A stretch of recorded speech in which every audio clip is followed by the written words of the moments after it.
Since ancient times, the mountains of the Himalayas have been attracting people with their blissful beauty. The snow-capped mountain Kailash has a special place among them. Over centuries, seekers have come to this place, and here, among these mysterious mountains, they hope to find answers to their questions and remember the purpose of this incarnation. From ancient times came legends about invisible gods who inhabit this mysterious space. For centuries, Kora, the sacred pilgrimage around Kailash, has continued.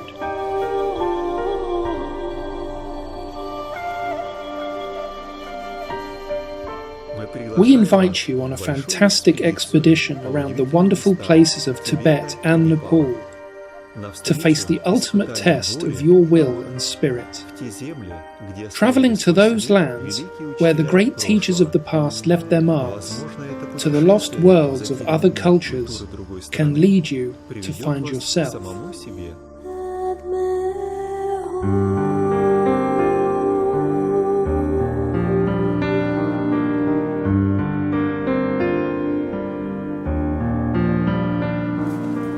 Here, in Kathmandu, is Bodhnath Stupa. On this stupa meet people who agreed to meet here in previous lives. This is the belief. On my previous travels to Kathmandu, I met the Om group, led by Andrey. Of course, to me this was a sign that we had to meet again, so I planned this trip. My wish to come to Tibet feels so old that I think I have lived with this wish forever. I have visited China several times and always wanted to make this trip to Tibet, but I thought that it was impossible. My eternal wish to come here was just waiting for its time. There is something here that has attracted me always. I have always wanted to visit Tibet. I love mountains very much and wanted to experience Vedic culture, to see how people live here and how they practice, to have a look from the inside. Of course, I found a lot of videos and photos about it on the internet, but until you personally experience it all, you cannot understand what the reality is like.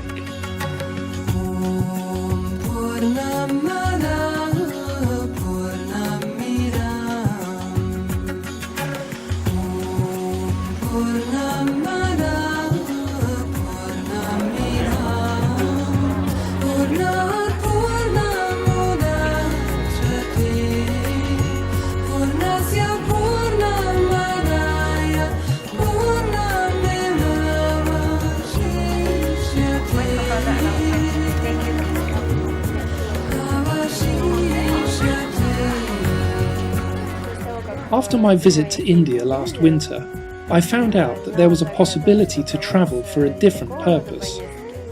The problem was that the Tibet trip takes approximately 3 weeks. It's not easy for a person who works in an office to take a vacation for such a long time. Thanks to the gods, my boss accepted my request and I was able to travel. I was planning this trip for more than half a year. I initially had doubts about the trip, but after participating in yoga teacher training and listening to Andrey's lectures, I understood that this trip was essential for me. It's necessary to find out about Buddhism, not only from books, but to actually be in touch with it, to see the temples, monasteries, to feel the energy of ancient practitioners and mystics who practiced here.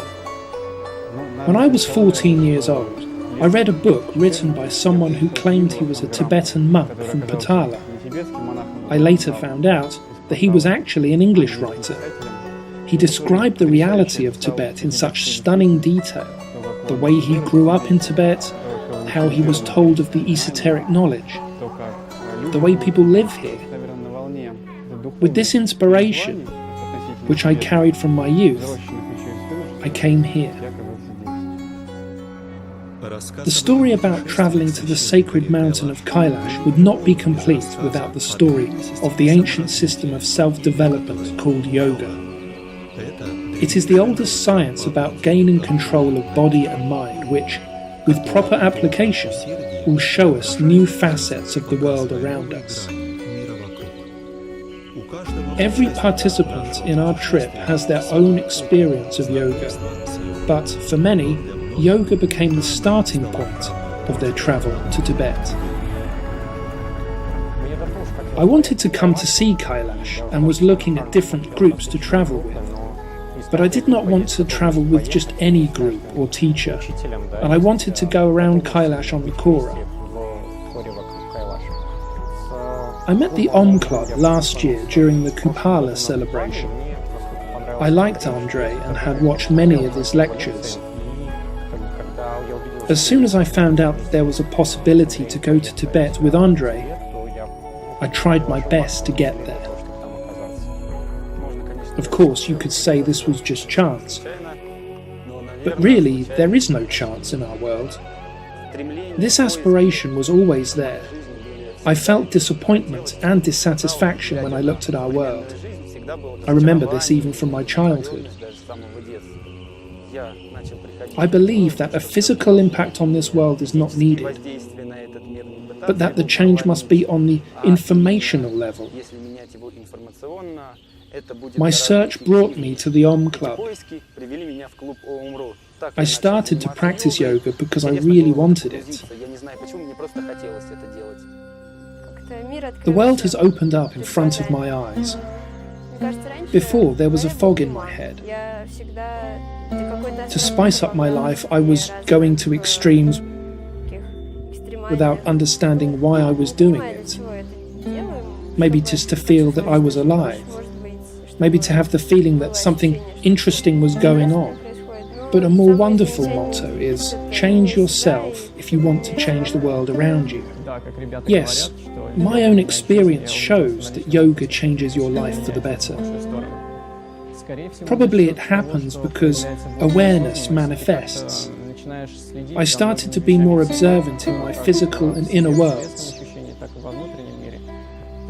You are trying to raise your level higher, and therefore you have more power, more energy, more aspiration. Your targets are achieved more easily, if they are to the good. I practiced intensively with Andrey Verba, applying a lot of effort. I felt the changes. Before, I had a boring, everyday life. The ordinary social life of an average man.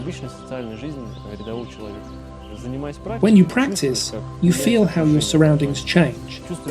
You feel your mind and thoughts change. Every day you become more tolerant. You react to comments from other people more thoughtfully. Other people can feel the power of the practice in you, and they also become calmer. If you start reading spiritual literature, you change your inner world. In a situation where I would normally become angry, I found the power of compassion. After visiting India, I had the feeling that the entire world is for me. If I didn't love myself, the world would seem unhappy too. My relatives, of course, were surprised to see all the changes in me. But my first encounter with yoga was so easy, with no pressure, because I was waiting for such a change in my life. Therefore, I was not surprised at all. My circle of acquaintances was reformatted. Maybe therefore it was easy, because my past no longer pulled me down. It left of its own accord. My wife Anya is a yoga teacher. She studied in the Bihar School of Yoga for 6 months. She studied Yoga Nidra. She came back and got me interested in yoga too. The essence of it is working with the mind. I have always been interested in single combat since my childhood. The essence of both is the same. We perfect our mind and soul through single combat by perfecting our mind. I didn't do yoga before because I believed it was not really a masculine thing. However, I felt like my legs were shaking when I started to do yoga. The static strain is no less intense than dynamic strain. The training of the spirit is very powerful in yoga. Only in a healthy body is there a healthy spirit. If you only work with your body or spirit, there is not going to be harmonious development. In a human, everything should be beautiful.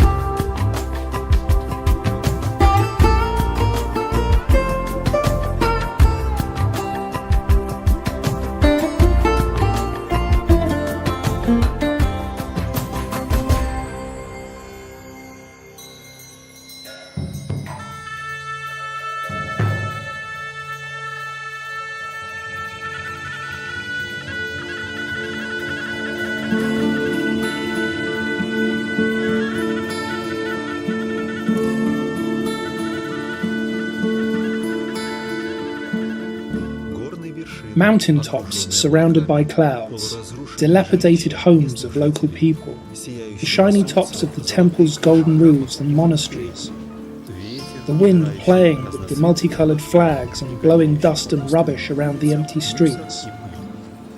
This is a land of contrasts. Luxury and idleness are part of the daily routine, as are human ignorance and spirituality. It is a quite interesting country. Colourful people, unusual landscape, a harsh environment for living. People live a lowly lifestyle here. In actuality, they are just surviving. At the same time, they come to the temple and probably donate almost all their savings or food to the monks. The people here are sincere, and that is the most important thing. There are a lot of temples. Everything is beautiful. In spite of their hard lives, they seek the sublime. It makes me happy. Some places resonated, and some places were empty, so to speak. Crowds of tourists come here without giving anything, just their low vibrational energy. It consumes the energy of the place. In certain monasteries you feel that monks just spend time there. It's unfortunate.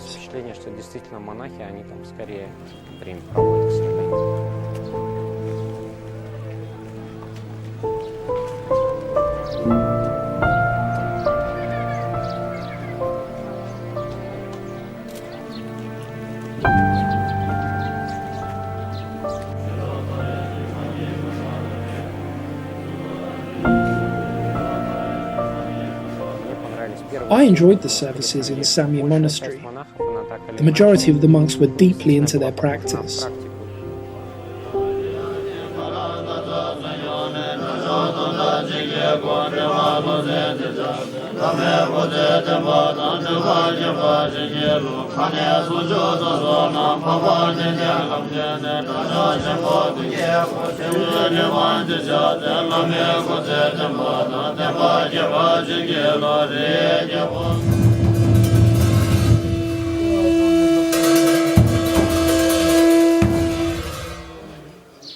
The day before we touched the prayer wheels, I experienced a childlike sense of delight. I felt happiness when I spun those prayer wheels. It is a rare feeling. I've only felt like that a few times in my life.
the Panasabua.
Padmasambhava cave is not far away from Samye, though it is a difficult ascent.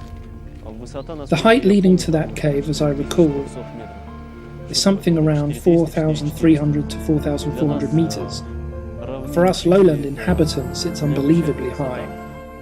We experienced the ascent as a kind of austerity before visiting the monastery. When I went down into the cave and sat in a meditative pose and started to sing quietly the Om mantra, I felt an unusual calm. I felt a real silence of the mind. A full silence of mindful peacefulness, a feeling of safety, a feeling that everything was as it should be.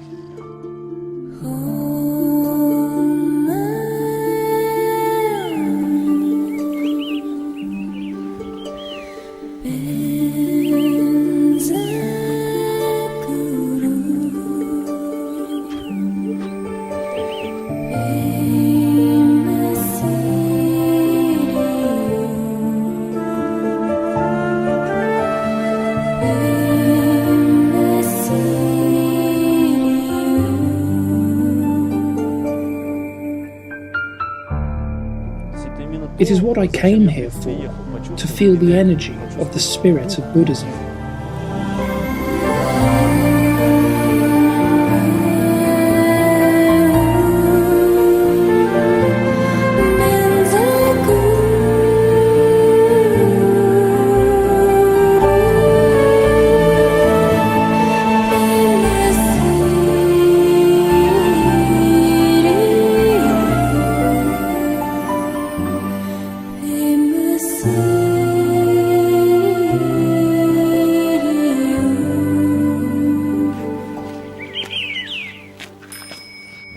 Simply put, one feels the energy of calm, of goodness. Maybe it is in the unconscious, but this feeling remains somewhere deep. When one returns to his daily life, he will long after this feeling. Maybe he will start his own practice. In the subconscious mind, the feeling of calm and goodness remains.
A practitioner who makes more effort in his practice gets a place closer to the Lama. You can hear it in his voice. When I was passing by a row of sitting monks who were reading sutras, the monk who sat next to the Lama read in such an amazing way, with such a voice. The voice is still in my head. In the sutras, it is written about the unhindered power of speech. Now I can understand what the unhindered power of speech really means. Sometimes after talking with a bad person, you can still feel that energy is with you sometimes. You can feel the discomfort. In the monastery, you can feel that your subtle body has been cleaned up and the spirit of practice is living within you. I want to take this feeling back home. This taste of practice you can only feel when you are around people who practice austerity.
Throughout the ages, people have decorated with gold and precious stones that which they believed was beautiful and sublime. The countless chambers of Buddhist temples and monasteries are decorated in such a way. Gold-plated statues of Buddha in precious garments, garlands of flowers, candlelight, shining and bright colours everywhere. All of this is just a modest human attempt to express the elevation that goes beyond the material world. I think that it is all beyond form. Any statue is just something to look at.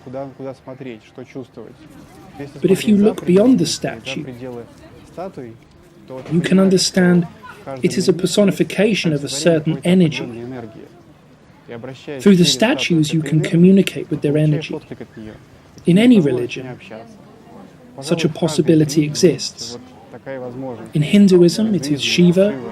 Hindus have their own pantheon.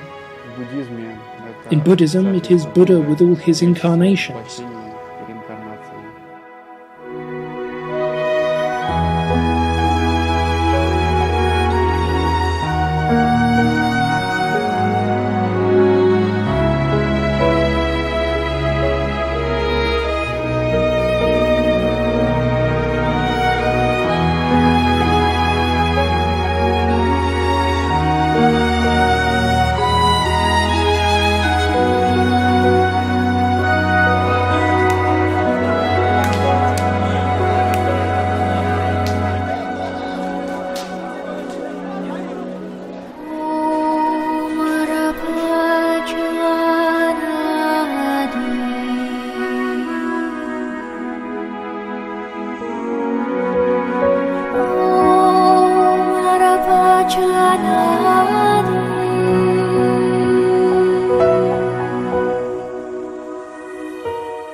Last year, we drove to a plain field.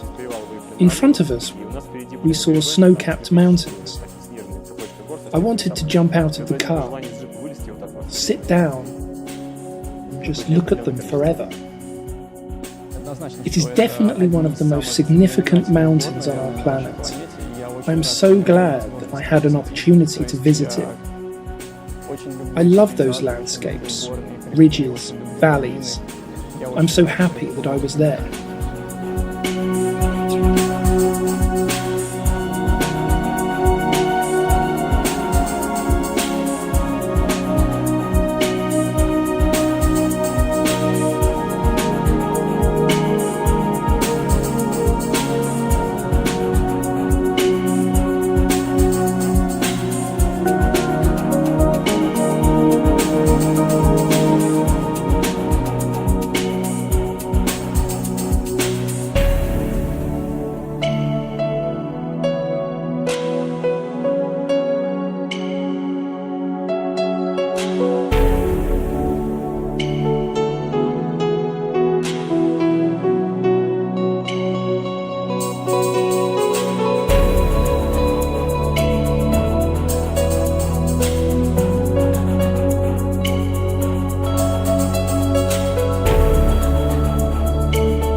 In the ancient Vedic texts of Ramayana and Mahabharata, we find a description of Mount Kailash and the sacred lake Manasarovar. The beautiful Parvati liked to spend time by this lake.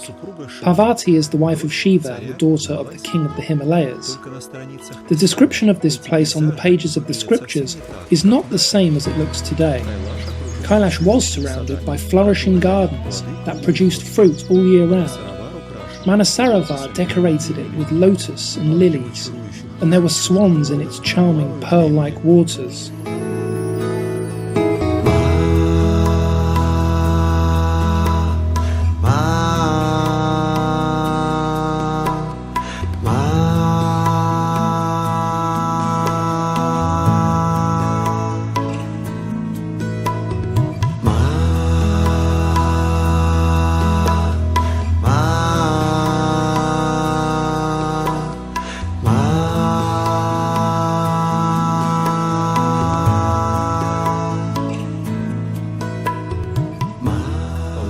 In the teachings of the great yogi of Tibet, Milarepa, Kailash was called Dizya. These words have been preserved from the 12th century to the modern times.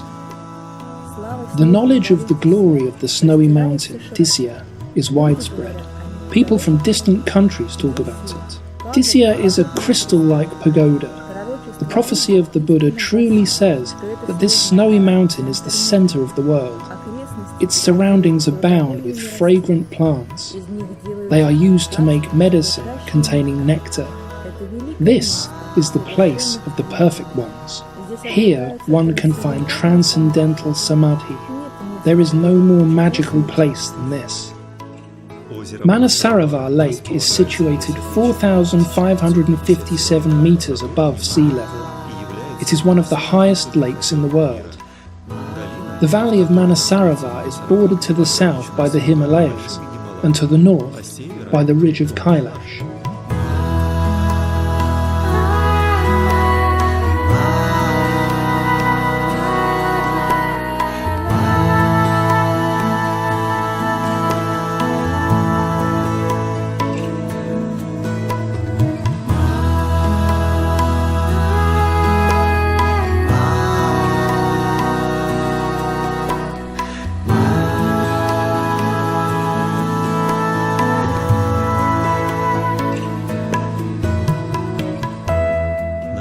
On the scar by the lake is Padmasambhava Cave, where the guru of Tibetan Buddhism spent 7 days of his life on earth. After 7 days, he mysteriously disappeared.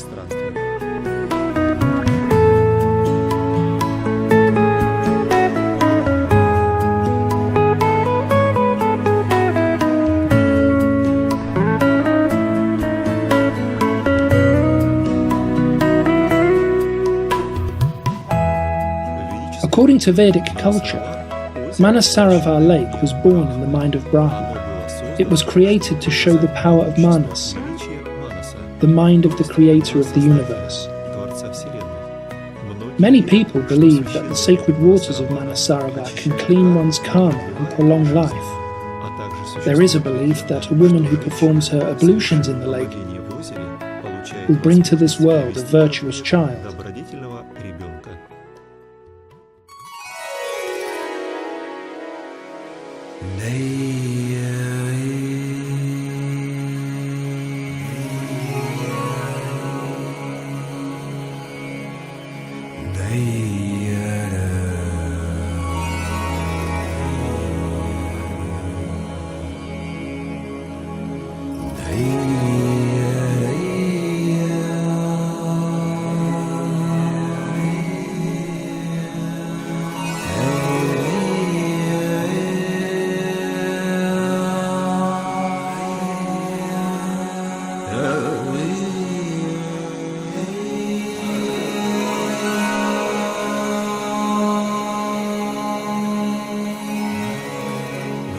The height of Kailash is 6,714 meters.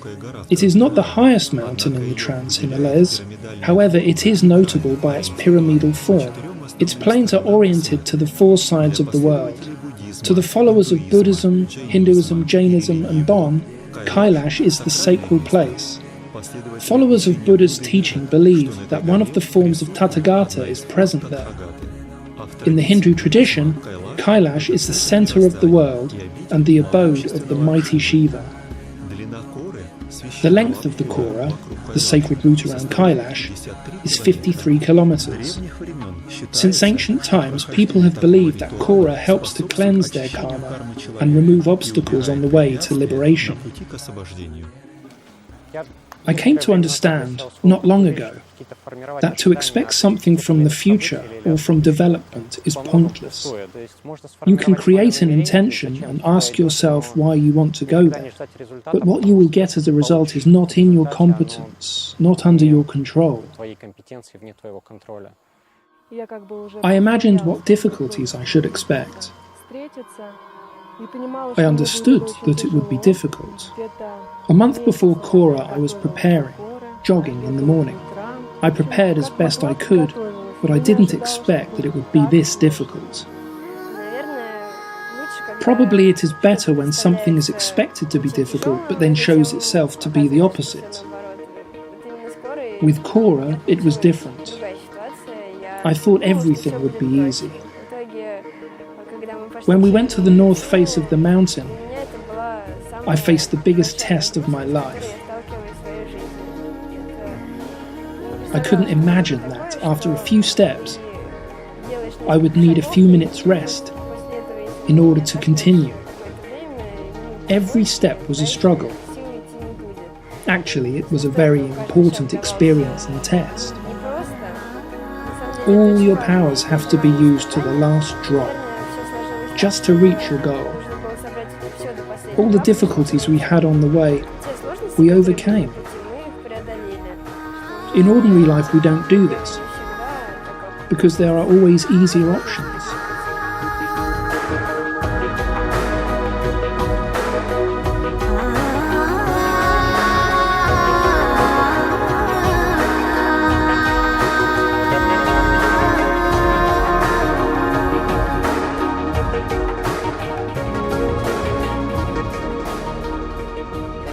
Of course, it is a victory over yourself. In the beginning I felt bad. Probably I had a serious purification before standing in front of the gods. I was very nervous about my blood pressure, but everything went well. Thank God. Everything went smoothly. My hopes were justified. I got what I wanted. I came to the North Face. It was very difficult, but I did it. Before the travel, I had an image of Kailash in my head.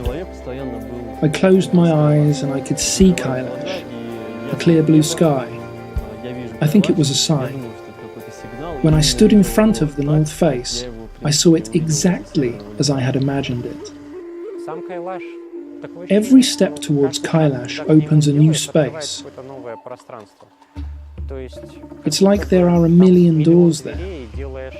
Every door opens. I felt that if I stopped, it meant that I'm just not ready to enter that new space.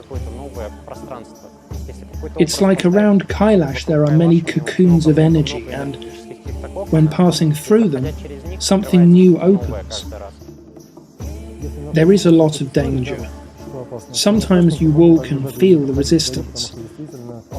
Go 20 to 30 meters further and it disappears.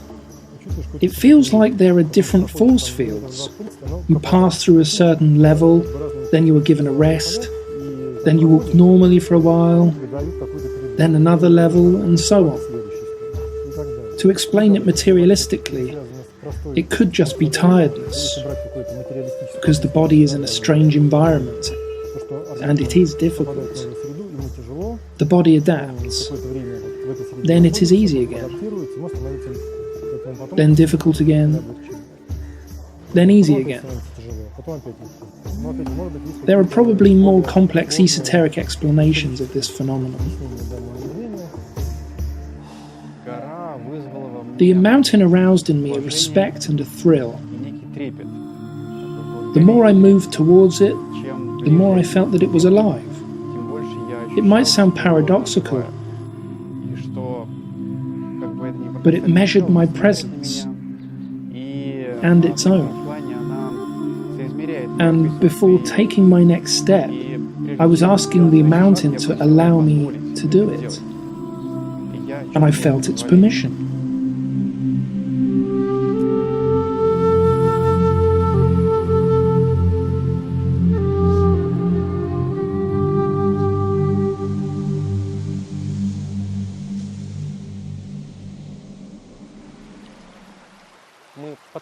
We talked about the things we heard. The limitation of our perception shows in this way. When we explain our experience, we try to explain it with the knowledge we have in that same moment. We also discussed the sounds we heard. Some people say they were the pipes of Shiva. Some say it was the earth moaning. The sound really was like Kailash moaning. I don't have enough knowledge to describe that sound, but it was very interesting.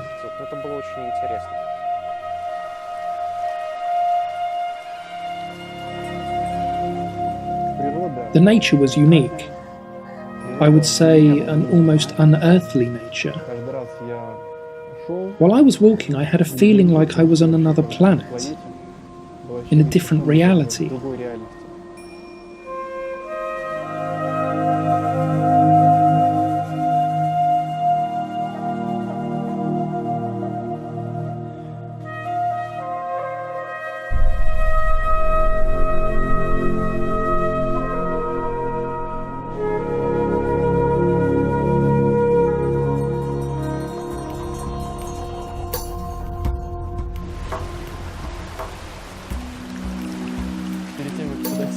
Before I could touch the face of the mountain, I had to get through the snow,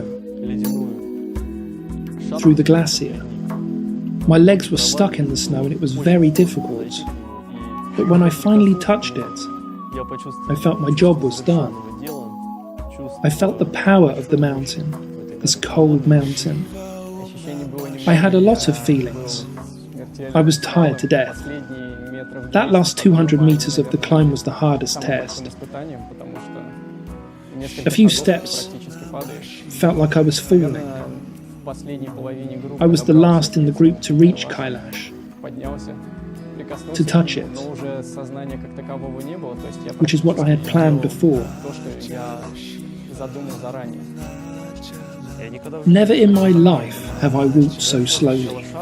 From the beginning, my walk was normal. Then my step became the length of my foot, then half of a foot, then a quarter of a foot. After every step, I needed some rest to breathe. When you lay down to get some rest, your eyes start closing. It feels wonderful. You want to sleep. But you understand that if you fall asleep, it would be very difficult to wake up and keep going.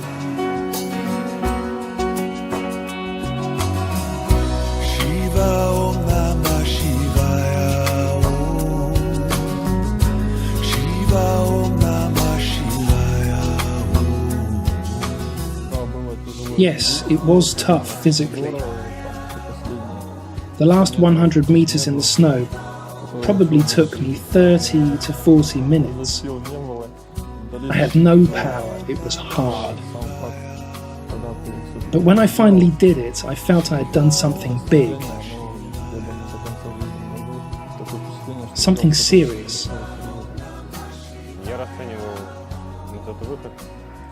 I consider this trip as an austerity which shows me some of my inner problems.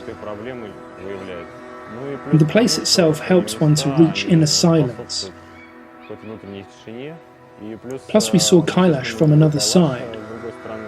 We saw Trident on it. We saw avalanches.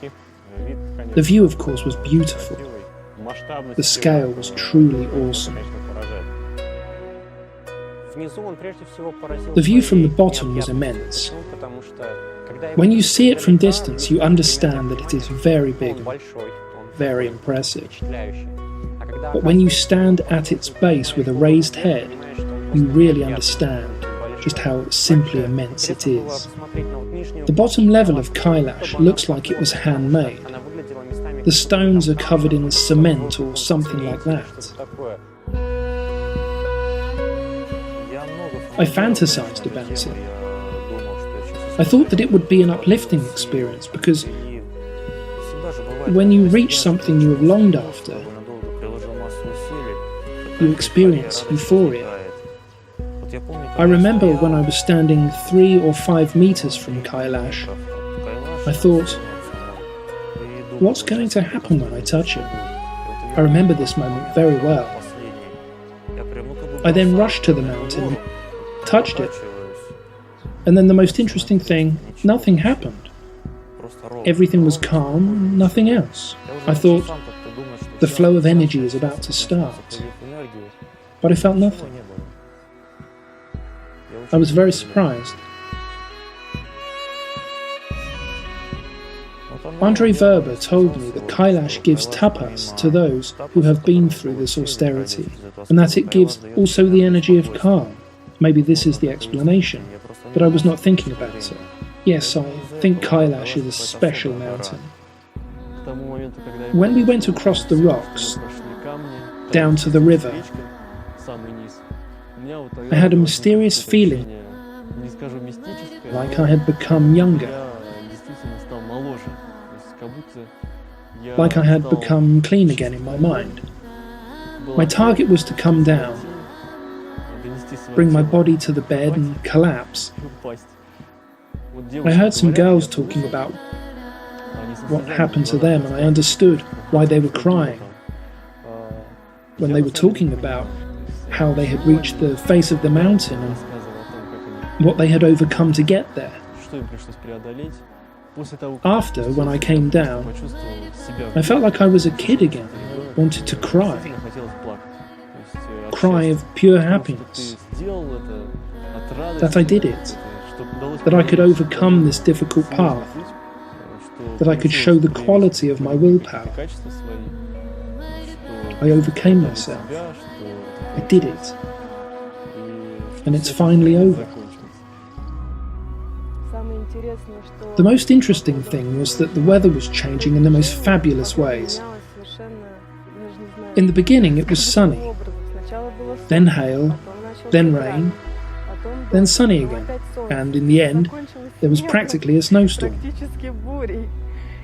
When we reached the north face, the other guys were saying, "Come quicker, otherwise it will swamp us." But the feeling was mysterious. I had no idea that I would reach it, but I did, and now I know. A banal example. I practiced pranayama for 30 minutes and I just can't take it. My mind says, enough now, stop. But now I can see that it is possible to push myself, and that it is possible to sit for 2 hours doing pranayama, and I can achieve even more. There is no laziness. You just know that you will get up and will practice further. Jai Shiva Shankara, Jai Shiva Shankara, Shiva Shankara Hari Om. Hey Shiva Shankara Parameshvara. Hey Shiva Shankara Hari Om. Jai Shiva Shankara, Jai Shiva Shankara, Jai Shiva Shankara Hari Om. Hey Shiva Shankara Parameshvara. Hey Shiva Shankara Hari Om. Om Namo Shivaya. Om Namo Shivaya. Om Namo Shivaya. Om Namo Shivaya. It's a big mistake when people say they want to conquer mountains. The nature and specialness of a place like Kailash is impossible to conquer. Mountains can allow people to conquer themselves. The man who climbs to the top, instead of thanking those who helped make it happen, screams, "I'm a hero, I conquered it." But that's not right, I believe. Kailash, with the rain, wind, snow and heat, was not an easy climb. The lack of oxygen was purifying everybody. The climbing was harder when Kailash was trying to tear something away from him. It was quite a simple thing. In that moment, you understand what impediment it was that was taken from you, what it was you were given freedom from. And as soon as you understand this, the road becomes easier. The problem is we bury all our resentment and anger deep inside us and avoid being released from it. The difficulties during Kora come when Kailash tries to tear it out of you. When you understand this, the walk becomes easier. It's important to understand what the baking sun is steaming out of you, what the wind is blowing out of you, and what the rain rinses away from you. Then the Kora seems to be easier.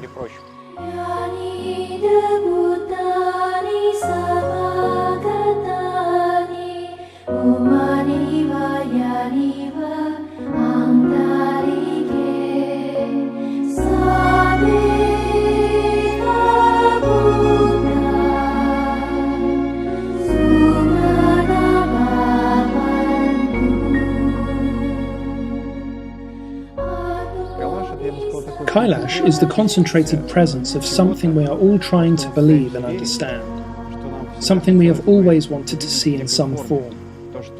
That which Buddhists draw in the shape of the Buddha, what Christians see in the form of an old man with a white beard, something we can't explain, but something is attracting us, pulling us towards it. The presence of it everyone experiences. My friend told me that in Christianity, she experiences the support from the Father. She has a big Heavenly Father who takes care of her. But she doesn't know where He is. Going around Kailash, you can believe that it is possible that He has walked here, that it is possible He is present here in spirit, in some kind of concentrated form.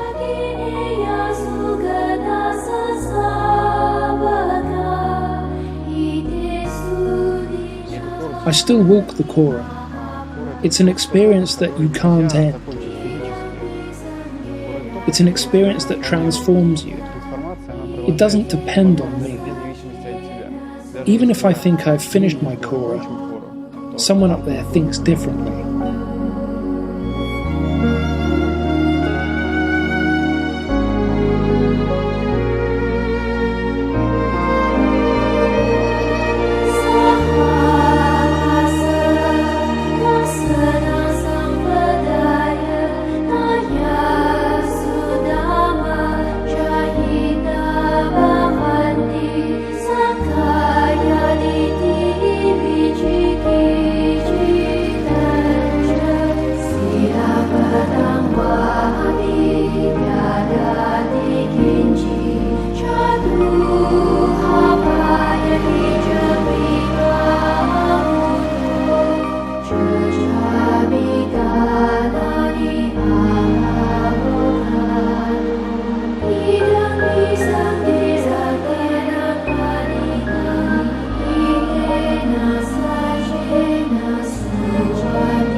In India, I was affected by the way people live in poverty, but I felt inspired. The energies were different, but everything was sincere. In Tibet, everything is tough.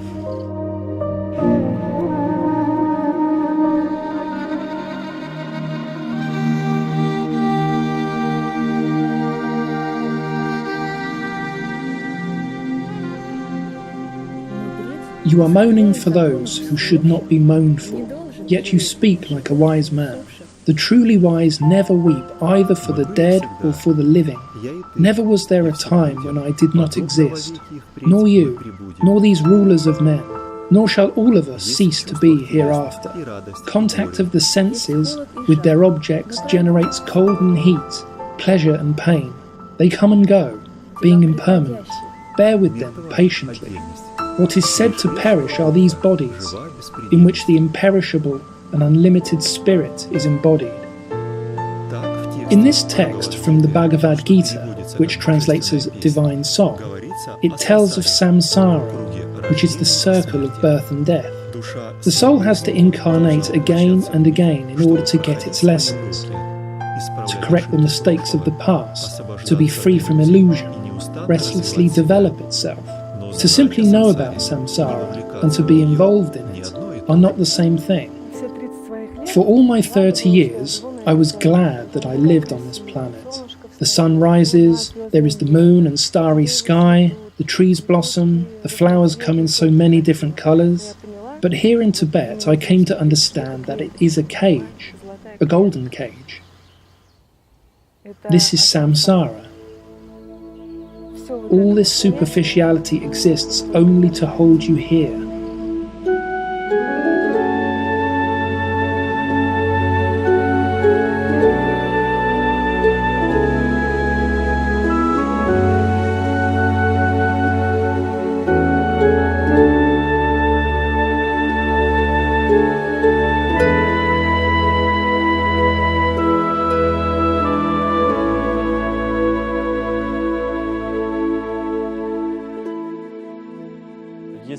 Does a Russian person need Buddhism? I think yes, it is needed. Yes, it's all in the Tibetan language. The sutras are written in the Tibetan language, yes. The monasteries were built by the Tibetans in their own cultural way. But what is written in these sutras does not speak to me of an alien culture. I wouldn't divide Vedic culture and Buddhism. They supplement each other. They are like different facets of the Vedic path. If you want to understand more, you will go deeper into Buddhism. Buddhist culture is close to me. I visited monasteries with such pleasure. I like being with the Om group. When you travel with sociable people, there is not enough time to feel the moment, to be in meditation. When you travel with social groups, you look to the left, you look to the right, and then you move on. The moments with the Om group were precious. The meditations in caves, the lectures. I have something to work on, to read the literature, to organize my knowledge.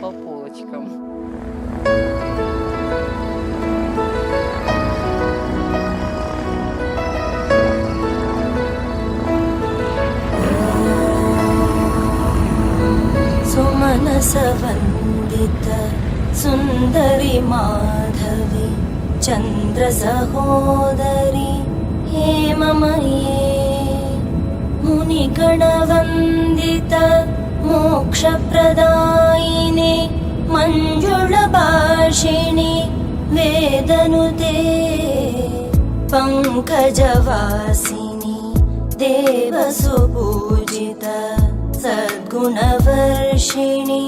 शान्तियुते जय जय हे मधुसूदनकामिनि आदिलक्ष्मि जय पालय माम् जय जय हे मधुसूदनकामिनि आदिलक्ष्मि जय पालय माम् आदिलक्ष्मी जय पालय मां पालय मां पालय मां. We leave the desert landscape of Tibet behind. It's replaced with the freshness of green slopes, lush vegetation and weightless clouds. This is the picturesque road to the Maratika cave in Nepal. This pilgrimage is dedicated to the long life of the guru Padmasambhava and his wife, Princess Mandarava. Here, according to the scriptures, they got blessings and dedications from the Buddha of unlimited light, Amitayus, and reached immortality.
New impressions, unusual places, an unknown culture, and the time during our travels seems to stand still. It feels like there are no big cities, no vanity, no daily worries. Here, one can feel freedom from society. There is no wish to go back. It's like you just came out of a swamp, cleaned yourself up, and then somebody tells you to go back in. It's unpleasant. If you have the motivation to go back, then do it. I came to understand that I was no longer interested in living the same way as I lived before. I began my search for information, and it came to me in the form of articles and videos on the internet. Now I feel the need to give back, because somebody gave this information to me, and I'm not talking about some kind of divine service to people. I know that if I take something, I have to return it back. I believe one has to test a teaching and, if it is effective, you can advise other people to use it. I have a wish to become a yoga teacher, to help people. I wish to devote more time to Vedic culture. A reasonable balance is possible when you live in society. It's essential because we live here in this time and we need these lessons. We need to go through them effectively. It's bad that we don't appreciate our power to change this world. We think someone else has the power to do it, but nobody can do it but us. Teaching yoga is one of the ways, helping people to get back their sanity and to understand the world is not only a material thing. There are also subtle, spiritual things that can be far more important than dealing with daily problems.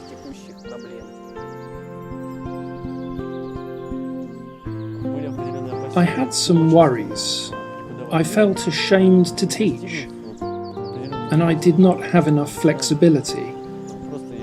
I tell them to do something that I can't do myself. After I gave my first lesson, all my worries went, because I understood that it was what I wanted. It was something I was aiming towards. I felt the same way when I found the knowledge about the Vedic culture, how to live in the right way, and how modern society degrades people. There was a sudden change in me, both times, so it felt the same. My own experience shows the changes which yoga brings. It's a simple physical exercise, but what a colossal effect. I had a teacher who gave me this goodness, and I wanted to do the same for others. Yoga doesn't finish after a lesson on the yoga mat. Yoga is a way of life. It's an aspiration to gain control over body and mind, an aspiration to control desires and dependencies.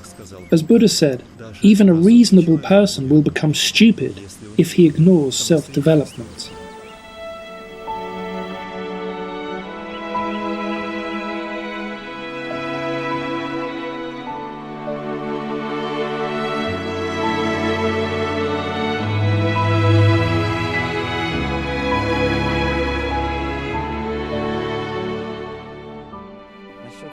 About samadhi and other things. When the ego is strong, it is desirable to get into samadhi, to have a look there, to fly off somewhere, to Shiva, for instance, for a chat, or to Vishnu. But when common sense prevails, I see samadhi as a tool that manifests at the right time, when I can use it in the best way. It is hard. Especially for the ego, it's tough. When you see that someone has a lot of abilities, powerful tools with which he can change reality, you think, I wish I could do that too. But I am satisfied with what I have now, and I learn and hope that one day I will get these new tools after learning effectively, using what I have.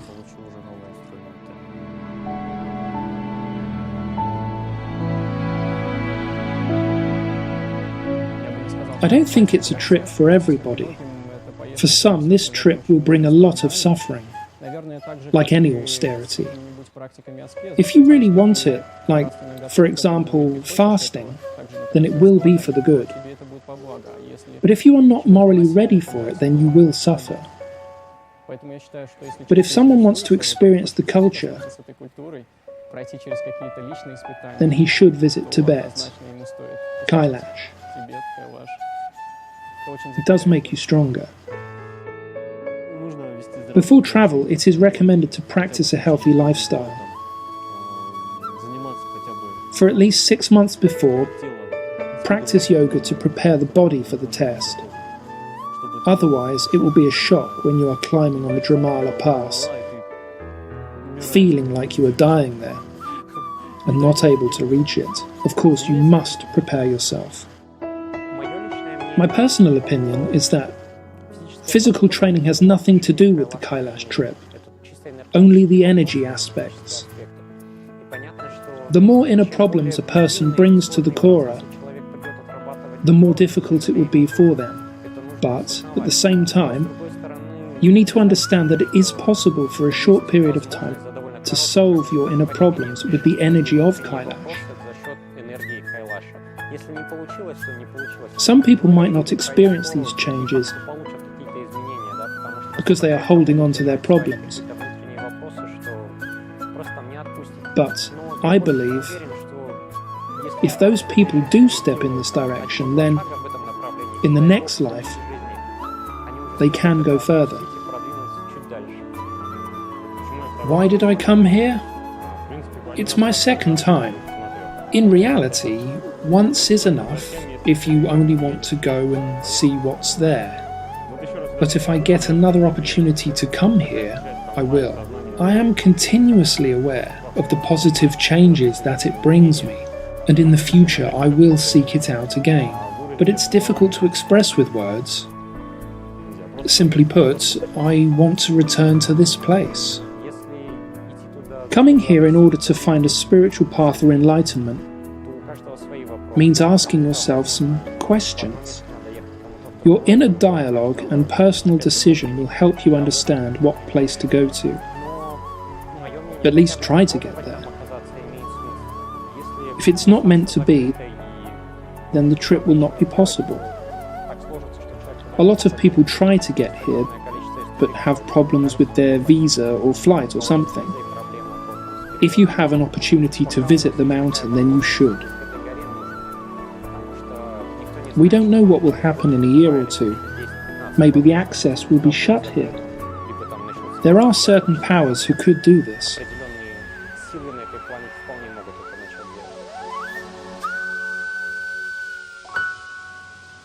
Not everyone can bear the trip. Not everyone needs it. And not just anyone can understand us. Not everyone can understand why we sing the mantra Om before eating, or why we went to some mountain instead of spending time on a beach. I think 99% of people will not understand us, unfortunately. There is an opinion that only those who have an invitation from Lord Shiva can come to Kailash. Maybe it's possible for you.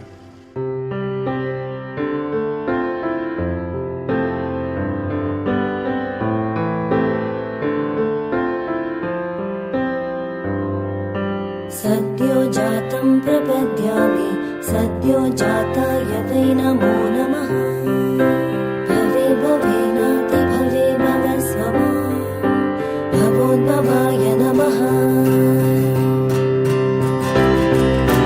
वामदेवाय नमो ज्येष्ठाय नमः श्रेष्ठाय नमो रुद्राय नमः कालाय नमः कलविकरणाय नमो बलविकरणाय नमो बलाय नमो बलप्रमथनाय नमः सर्वभूतदमनाय नमो मनोन्मनाय नमः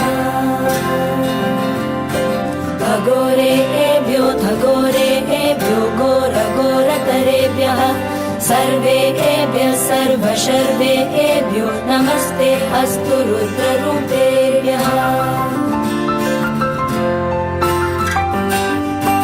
तत्पुरुषाय विद्महे महादेवाय धीमहि तन्नो रुद्र प्रचोदयात् ईशानः सर्वविद्यानाम् ईश्वर सर्वभूतानां ब्रह्माधिपति ब्रह्मणोऽधिपति ब्रह्मा शिवो मे अस्तु सदा शिवो नमो हिरण्यबाहवे हिरण्यवर्णाय हिरण्यरूपाय हिरण्यपतये अम्बिकापतय उमापतये पशुपतये नमो नमः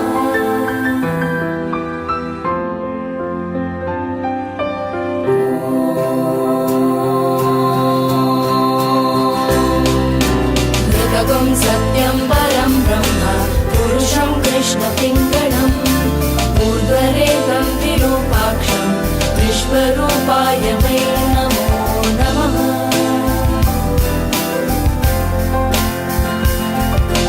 सर्वो वै रुद्रस्तस्मै रुद्राय नमो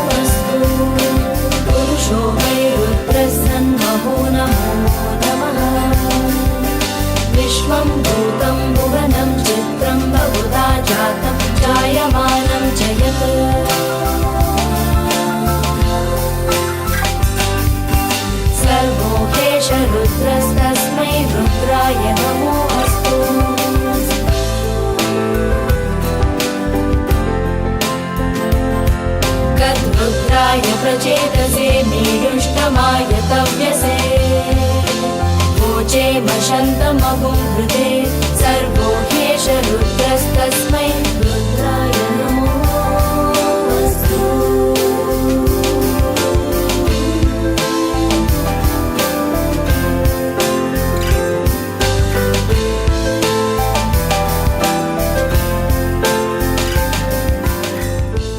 If you have the opportunity to take part in the trip, don't miss the chance.